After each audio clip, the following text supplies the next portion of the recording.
Hello and welcome to Faith, Friends, and Hustle, a podcast where my friends and I share stories, insights, and practical tips on faith, relationships, and ambition. And today I'm excited for the conversation I get to have with my guest, Chris LaGarde. Chris, tell us a little bit about yourself.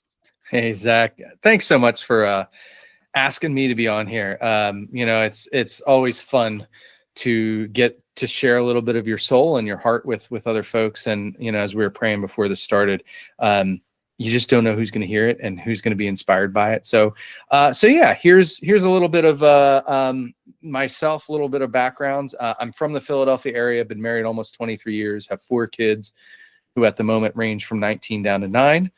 First one went off to college this past fall. Been a believer since I was 18. Unlike some folks in maybe our circles, I'm assuming we run in similar circles, I didn't have an experience where I raised my hand and said, I accept Jesus. I just came to a point where I realized I had. And that was at 18. Little background just to understand more of my story is I went to art school. My grades weren't good enough to get into a whole lot of other schools. In fact, I didn't even go to a 4-year art school. I went to a 2-year art school. However, that gave me really great skills to support myself and my wife and family in the beginning of things. So met my wife, got married in 2002. And then in 2006, got my real estate license while I was doing some graphic web design stuff. And then in 2007, I went into real estate full time. And that was 2007. So didn't sell very much those first few years. Hardly, there's some bills we didn't pay. And I like to tell folks, it's my personality type. I'm an SC on the disc. I'm a 5 on the Enneagram, and those don't typically do sales, right? And so I struggled, but I took a course in 2009 that changed my life. And the next year I started a team with a business partner. We grew and grew that. Our best year ever was 2021 with 213 units and almost 2 million in revenue sold. We had about 15 people on the team. However, it was a little bit of a turning point in my story, which is very important, where God needed to shake things up and get my attention because my identity was really tied to the business. When the business did well, that meant I was well. When the business didn't do well and there was doubts, I was shaken. I wasn't doing well. And long story short, in 2023, I shut my business down. And it was a slow death. Little by little, it kind of died. And yet, I really see that as the grace of God, because we'll get into this, but he allowed me to go down a path of death. And I feel like right as we speak now, he's kind of rolled back the stone from the tomb, and I'm going to be walking out into really where, I've been walking the last couple of years in this new path that he kind of has me on. But yeah, that's, my walk with the Lord was changed because of that, and really went a lot deeper than it was before. I thought I was doing what he wanted me to. I thought my business partner and I, my business partner actually came to know the Lord because of my influence in 2012. He grew up in a Christian home, but didn't follow the Lord. And then I went on a men's retreat weekend that was really powerful. And he's like, should I go? I'm like, well, it's for believers, but yeah, sure. And I held him accountable. I signed him up, held him accountable to going. And then Saturday of that weekend, he trusted the Lord and changed his life. And we would say after that, God was our CEO, but he wasn't.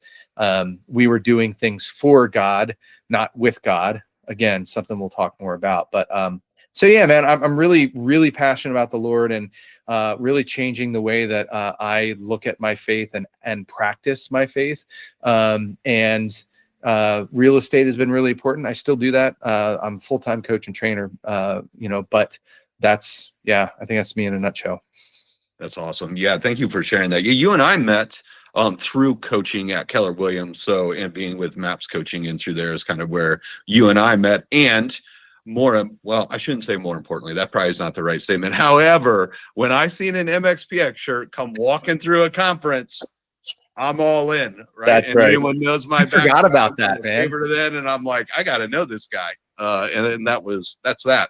I went to see them last February, live in Philly. I'm jealous. One of the best shows I've seen. So if they come near you, go see them. anyway, that's not. I have been wanting to, and yes, now I am definitely going to add that to my list of something I want to see before they go out. Bunch of old guys jumping around playing guitar. To watch older guys in a mosh pit is actually pretty funny. That's amazing.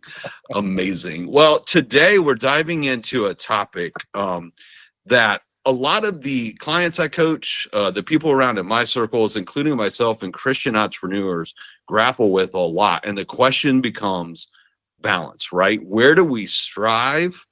Where do we do? And then where do we surrender? And you had brought it up, and I thought brilliantly you said in that introduction, right? How do we just not do things for God, but we do with them? Yeah. And what does that look like when we're doing it with Jesus? So opening that up, I guess, let's start with just how is that tension of striving and surrendering played out in your own journey? I like to use the concept that fish don't know what water is. I mean, I imagine if fish could talk, they probably don't understand the concept of water because they're living in it. And that can apply in so many different ways. But in this instance, I didn't know I was striving, right? From let's just call it 2007 to 2021, 22. I didn't realize I was striving. It was just the way that it was the culture I lived in, and then getting involved with a sales-oriented organization of like, you know, if it's to be, it's up to me kind of mentality. I didn't realize that, you know, I was striving. And in fact, my wife said to me just the other day, I was not at family reunions, not at the big conference that we have. And she's like, you know, I always hated it when you came back because it felt like you were, she used the word manipulation, but like, you know, you weren't good enough. You had to do more. And so I didn't realize that I was striving. And it wasn't until summer of 2021, I remember a leader we were grooming to take over our business, my business partner and I. We had found him right out of college, believer, worked with Young Life, went to school for psychology, had no idea about real estate, but mutual friends connected us, and we had been like kind of grooming him to take over our business one day. There were some issues that came up, and then in the fall of 2021, he told us he was leaving, which wasn't a complete surprise, but man, it really it shook me, and it shook my identity. I'm like, if I'm not a good leader, if this business isn't headed in a good direction, who am I? You know, and so that's where God started to chip away at the foundation of the business kind of being a stronghold on me. And I think one of the important things that I learned in all of this is that, you know, striving is pulling everything under your weight versus letting God lead, right? So if we bring in Matthew 11 about, you know, Jesus's yoke is easy and his burden is light, that's one way I know when I start to strive, right? And when I'm exhausted, when I'm overworking, when I'm attached to the outcomes, I know I am striving. And so the moment that happens, it's like, okay, I need to kind of get to at the time I had no idea what to do. Now I realize I'm attached and I need to get more attached, let go of it, surrender, trust and surrender, and kind of grab onto the Lord and allow that to happen. And so, you know, that's kind of how a little bit of a beginning of how that played out with all of that. But, you know, there's a lot more I could say, but I'll kind of pause there and see what your thoughts are. Yeah, it gives us a lot to think about, right? My mind goes to Isaiah 64:8, and it says, "But now, O Lord, you are our Father, we are the clay, and you are our potter. Yeah. We are all the work of your hand." Yeah. And coming to that and understanding that we are not the potter in our biblical worldview and where we're at, and we're not the one doing the molding is something that it's a journey. Yeah. And it's an awakening in a sense once you come to that realization, right? That it's not yours. No, you're absolutely right. An awakening is actually how a lot of history, you know, believers through history have put it. And you know, further, I mean, I forget where this came from, but like literally when you come to know the Lord, and even before that, there is an awakening to all of that. And so it's very true. I do want to point out a book that really kind of kickstarted this a little bit. And I'm going to warn you and anybody that listens, be careful if you read this book. It does have the potential to radically change your life, depending on how God knits it in your heart. But for me, I was really ready to hear it. And it's a book called Ruthless Elimination of Hurry by John Mark Comer. He used to be the pastor of a church in Portland. He has now started an organization called Practicing the Way that I absolutely am in love with. Because when I read Ruthless Elimination of Hurry, he was talking about the sickness that, like, the problem, the sickness we all tend to have, especially as entrepreneurs, of being busy. Like, how often do you, when you ask somebody, hey, how are things been? Oh, I'm so busy. And I remember way back in the day when I was first a believer, I was listening to Focus on the Family on the radio, and they had a guest on, and the guest was like, well, busy stands for buried under Satan's yoke. And like, for a while I was like, that's so funny. But now I'm like, that's really true. And I've worked really hard to get rid of the word busy in my schedule. Instead, I use the word full, which instead of busy is more of a victim mentality. Like, oh, I'm so busy. It's like all the stuff I have to do. But full, to me anyway, means that I've listened and obeyed to the Lord. I know what he has for me to do. And everything almost I have in my schedule is chosen. It is not foisted on me. I'm not busy with it, right? So so Ruthless Elimination is kind of what started me on this. And he goes in John Mark Comer is like, hey, the antidote to all of this is actually the practices of Jesus. Silence and solitude was one of them. And I've come to believe, Zach, very deeply that if there was one practice as I don't even care if you follow Jesus or not, but as a leader, as an entrepreneur, if you don't have solitude and silence and contemplation in your life, like non-believers might call it meditation, we call it contemplation, or the practice would be centering prayer. And stream of consciousness here, hopefully your listeners can follow, but the difference between centering prayer and like meditation is meditation, traditionally you're trying to empty your mind.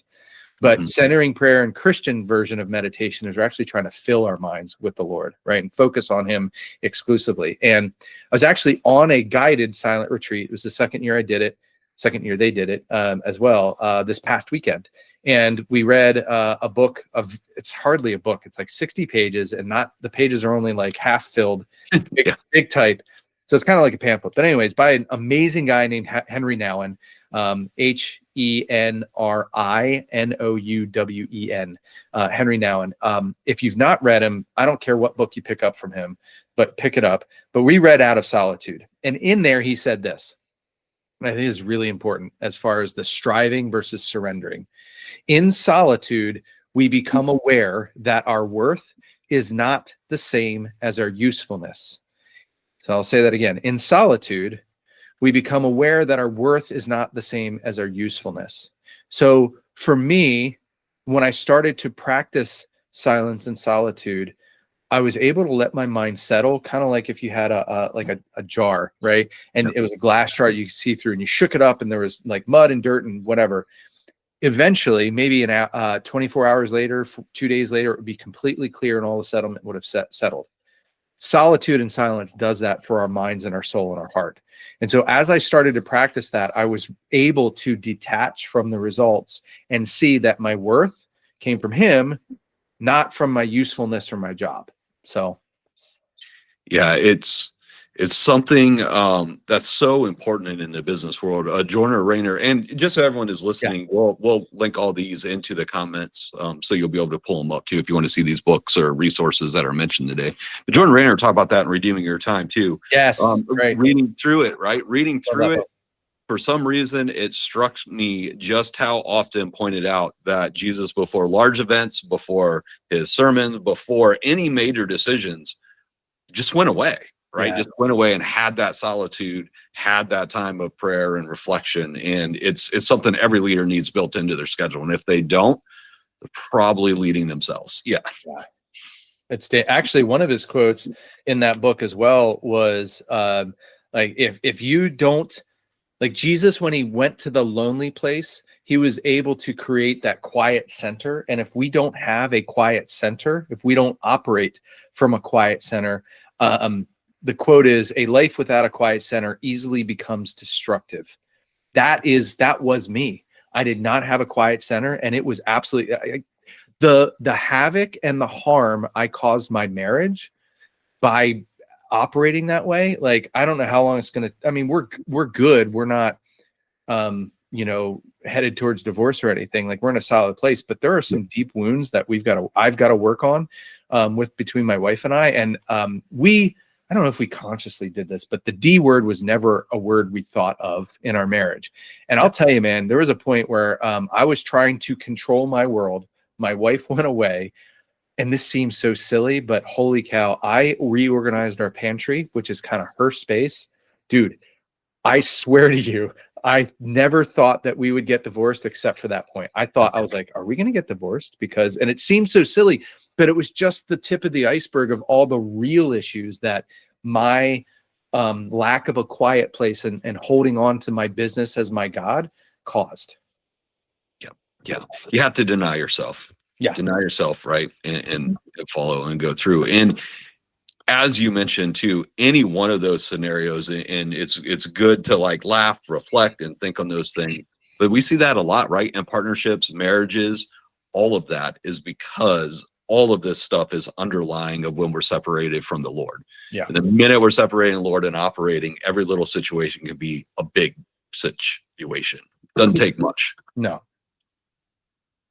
So how has your understanding of success changed then as you've grown in your faith in your business? Have you been on this journey and sharing these experiences with us?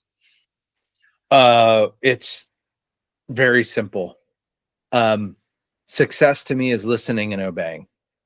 Now, if you pull that thread, it goes pretty deep. Like what is listening and obeying?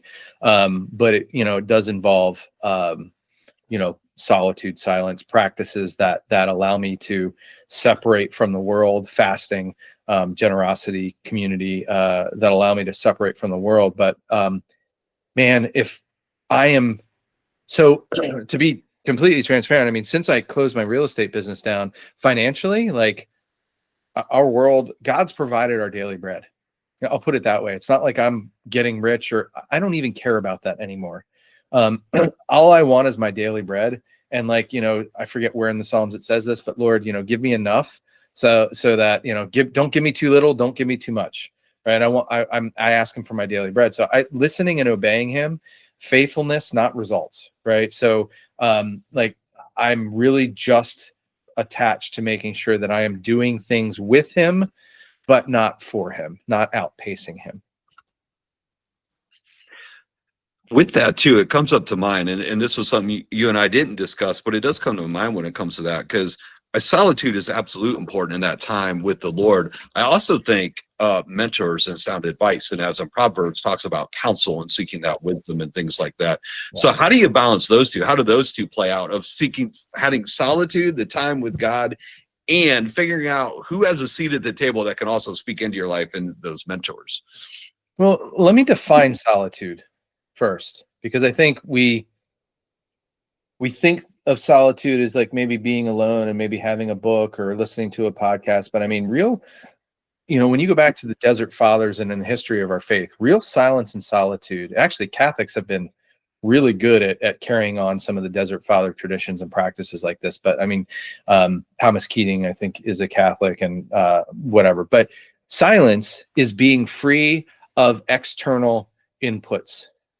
No distractions, no music, no books, just think of yourself sitting in the woods, and that's it. It's just you, your thoughts, and God.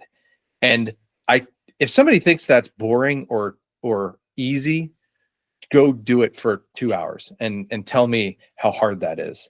And so it's not the easiest thing in the world. So it's actually a really great way to look at it, is that when you follow Jesus's rhythms, I don't care which one you start with. Let's start with solitude. He's in solitude. He goes back into community. And then from there, from community, he goes back into solitude. Either one of those by themselves is not healthy by themselves. If all you do is community, not good. If all you do is solitude, that's not good. You've got to go into solitude so that you're more healthy when you go into community, and you go into community so that you can go into solitude, and they play off of each other, kind of like a yin and yang. And solitude is a part of silence, and solitude is a part of a healthy walk with the Lord. And so is community. And so, in 2021, I knew I needed some older man speaking into my life. praise God, I had a group of believers that understood our world. They're all from the Keller Williams world. Amazing guy named Joe Bogar that I was able to reach out to and say, I need your help. And he met with me and, helped me learn. I don't know what I would have done if I didn't have him during that time frame of my life, because it would not have turned out like it is now. And so I sought out somebody that I saw Jesus in, and I knew I could trust and could be safe with, and held the same similar values. And that's not always easy to find. So hopefully I'm answering your question, but we need both. You need those people in your life that love the Lord around you, that are both older, older, your age, and then younger. So you're investing in them. But then there also needs to be a rhythm of solitude and silence, both from a daily perspective, weekly, quarterly, annually. And that's kind of, in my rule of life, that's kind of how I look at those practices and times. So does that answer your question? Yeah, absolutely. I would fully agree. Yeah, I fully agree. It's that kind of yin and yang approach, if you would, of what does it look like to go solitude, to silence, and then the community, right? To bring us back to the Lord and God, and to discern what we're hearing and what we're feeling, to make sure we're on pace and on track to do that. I also absolutely loved what you said about seeking a mentor of all ages, right? And I have this conversation a lot. This may even get me in trouble, but I'm okay with it. I say that a lot, right? To youth. I think the biggest thing is we've lost some of the older mentors. Yes, and maybe that's just because of social media, the way the algorithm is. So I'm not blaming or accusing, but just the way it all works out, we have lost some of that seeking older mentorship. And I think it's so important to have those that are further along the journey. Not that your journey is going to look exactly like theirs. However, there's so much wisdom and insight that can be learned from them, and perspective, that is so important to allow them to have opportunity to speak into your life. The retreat I was on, there's only 8 people. The guy that led it works at a continuing care community. People come in, they're able to live on their own, and then eventually, if things change, they may move to a different section. The chaplain from that community was there, as well as a resident I think he's in his late 70s. And one of the things that we talked about was how our society is missing eldership. Now, eldership doesn't denote age, it denotes experience and wisdom. And you're absolutely right. Look at our churches. I mean, our churches are organized by age group. You've got the older folks doing something over here because they don't like this or that. You've got, young marrieds doing this, the youth group doing this, and it's all segregated. It's not healthy. It's not the way God did things, not the way Jesus did things when he was on earth. And it isn't healthy. And so you're right. We do need to get back to that, which is why I'm so grateful for Joe's presence in my life. Yeah. What an amazing thing to find a friend that can speak truth into it. Yeah. Amen. So, hey, one of the things, and I'm not sure what's our time limit today? Oh, long as you need. Oh, okay. We keep it short for our audience and listeners, but you can go as long as you need. What would you like to chat about? Cool. Well, no. You, in prepping for this, you had asked about the differentiating. You may be going here, but I may be jumping the gun. But differentiating between doing for God and being with God, right? When I talk about doing things for Him versus with Him, I think that's a really important lesson to point out for entrepreneurs. And I know, we kind of touched on this before, but something jumped out at me. I did last year. I'd been hearing about Sermon on the Mount from various people. And I'm like, I've read parts of it, but I never really looked at it. So at the end of 2023, I'm like, you know what? I'm going to commit to just studying and doing a deep dive into the Sermon on the Mount. Lo and behold, one of my favorite organizations and podcasts, the Bible Project, decided to do the same thing. I was part of that. I didn't have anything to do with the Bible Project, but I followed along with it. Yeah. So I had no idea they were going to do that, but I was so thankful they did, because it brought so much more depth to it. But anyway, we've all heard this before, where, in Matthew 7:21 through 23, he says, not everybody that says to me, Lord, Lord, will enter the kingdom of heaven. Now, not a rabbit trail we're necessarily going to go down today, but kingdom of heaven doesn't mean, just the afterlife. That might be part of it, but the kingdom of heaven, as Jesus spoke about it, begins right now and begins in wholeness and abundant life, right? So not everybody that says to me, Lord, Lord, will enter the kingdom of heaven. And then he goes on to say, it's those that do the will of my Father. And then he says, not everybody that says, Lord, Lord, we prophesied in your name. We did this, we did that. He says to them, actually, away from me, you evil, lawless, lawless people. I never knew you. Yeah. So if you follow the logic there, doing the will of the Father is not doing things. It's not performing. It is simply knowing Jesus. Now, the Shema, which is from Deuteronomy, it's one of the things that the Jewish culture prays a lot, is the Shema, and it's like, "Hear, O Israel, the Lord your God is one." And when it's called the Shema because of hear. That's the word Shema, hear, and it's not just hearing and ignoring; it's actually listening and obeying. Right? So when we are knowing Him, it's the Shema aspect of it. We need to listen, but there's also almost always an action associated with that on the other side, which is why I say, from a success standpoint for business owners, we've got to be careful to really foster that connection and that listening. And when I heard that, when I was studying that and I thought about it that way, I'm like, holy cow, like, that's serious words. Like, not everybody that says to me, "Lord, Lord," will enter the kingdom. It's only those that I really know. And that kind of shook me a little bit when I started to realize that. And I'm like, man, okay, I need to make sure I'm protecting this co-creating relationship that I have with Him, and to not ever get ahead of Him again. Right. So I don't know. I want to make sure that we touched on that. Yeah, it's so important. So my mind goes to Romans 12, 1-2, right? I appeal to you, therefore, brothers, by the mercies of God, to present your bodies as a living sacrifice, holy and acceptable to God, which is your spiritual worship. Do not be conformed to this world, but be transformed by the renewal of your mind. By the testing, you may discern what is the will of God, what is good and acceptable and perfect. Amen. And that hit me during that study. I was thinking about that too, right? But so much of our businesses look like the world.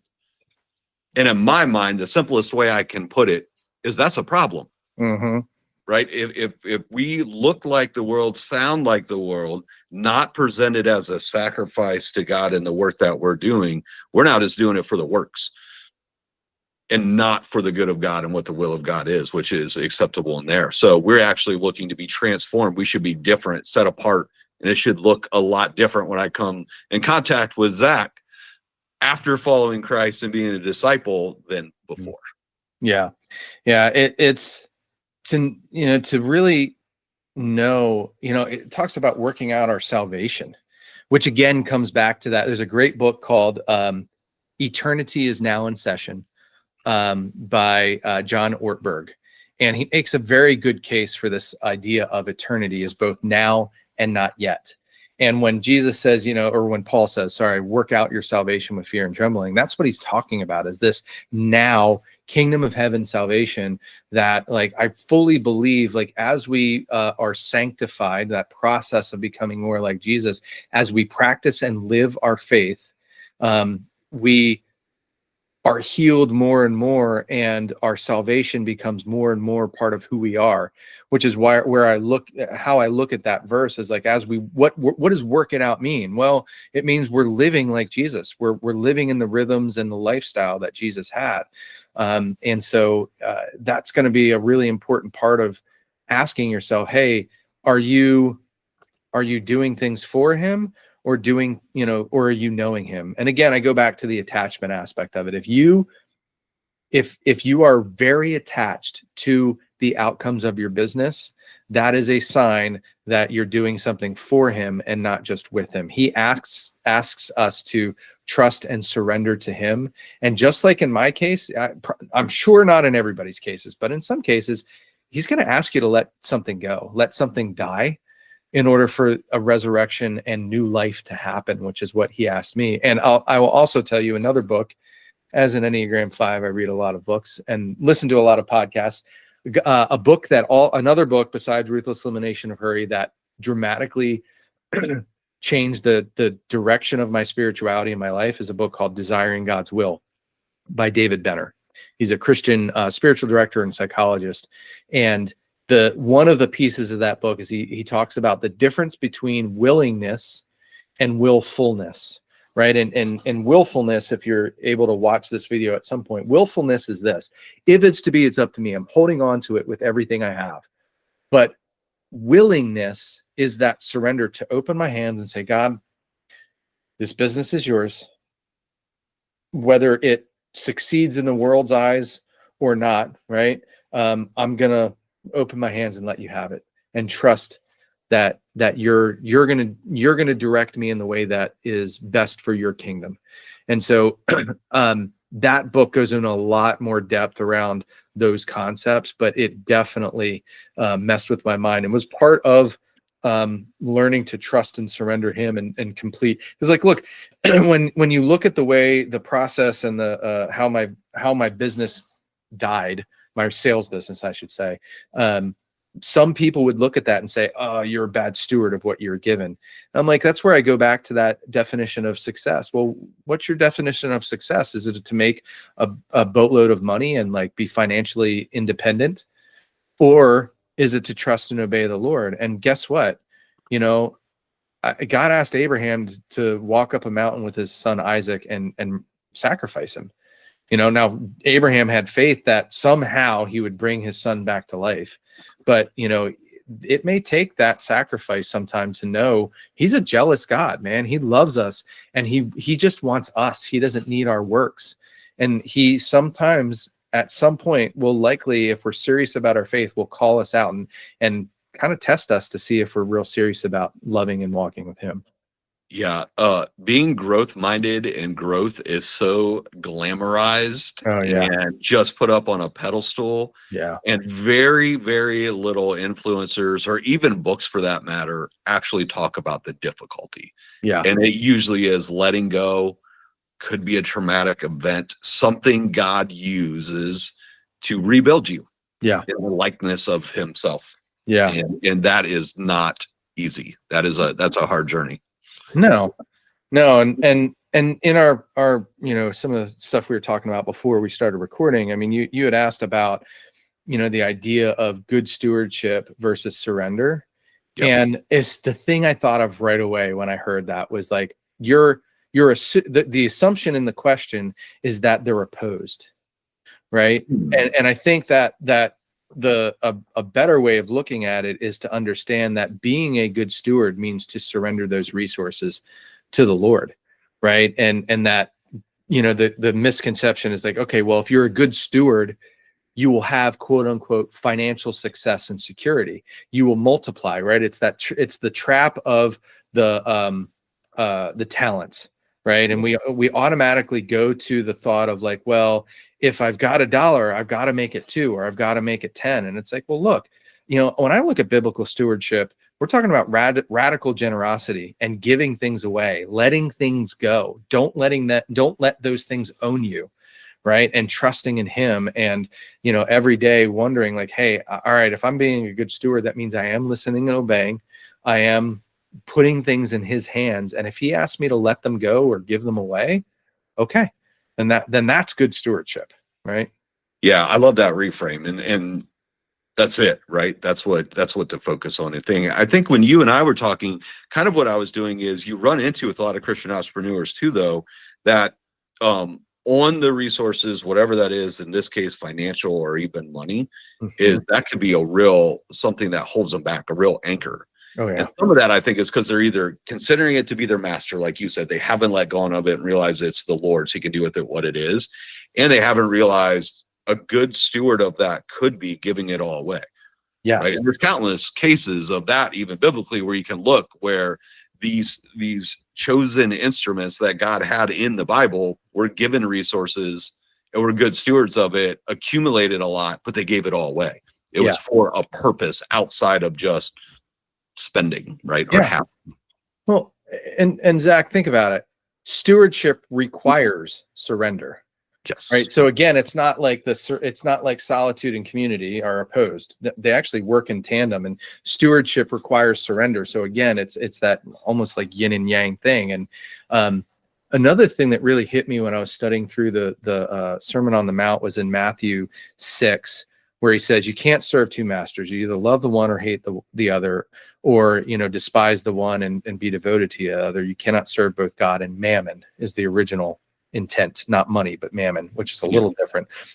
Right after that, and here's the thing, I've got to find, if anybody knows, tell Zach and tell me, I would love to have a Bible that does not have section headings, Like, so when you end that verse that you cannot serve God and money, you get to this section that says, do not worry. And it's like a new section.